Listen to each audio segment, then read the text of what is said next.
Καλώς τους. Ποιο καλό ρεύμα σας έφερε μπροστά μου?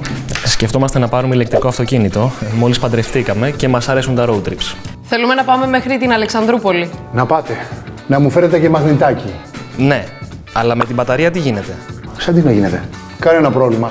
Μπαταρία είναι και φορτίζει. Πώς σταματάτε για να βάλετε βενζίνη? Έτσι σταματάτε για να φορτίσετε και την μπαταρία. Να κάνετε ένα διάλειμμα. Να ξεμουδιάσετε. Ναι, αλλά πώς ξέρω πότε τελειώνει η μπαταρία? Υπάρχει ένδειξη που σας ενημερώνει πότε πρέπει να τη φορτίσετε. Απλό. Μην την παρεξηγείτε, είναι τσακωμένη με την τεχνολογία. Κανόνισε να τσακωθώ και μαζί σου. Και πόση ώρα χρειάζεται για να φορτίσει?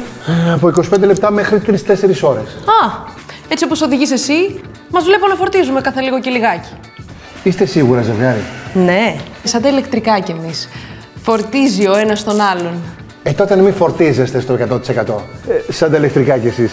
Φόρτιση από 85 μέχρι 90%. Το καλύτερο. Όταν οδηγείτε, εκεί που θα πάτε προς Αλεξανδρούπολη. Ο δρόμος έχει βουνά και λαγκάδια, Να συμβουλεύεστε την ένδειξη range. Και πού φορτίζω? Θα μαντεύω? Εγώ τη μαντεψιά έκανα μαζί σου, δεν ξέρω.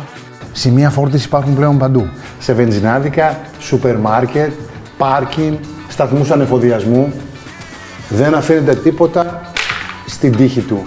Με το Online Leasing Calculator από την Auto Hellas Hertz διαλέγετε το ηλεκτρικό αυτοκίνητο που θέλετε, το διαμορφώνετε όπως το θέλετε και σχεδιάζετε την προσφορά στα μέτρα σας. Θεϊκό. Ηλεκτρικό. Μπες στο hertz.gr και γίνε και εσύ πιστός της ηλεκτροκίνησης.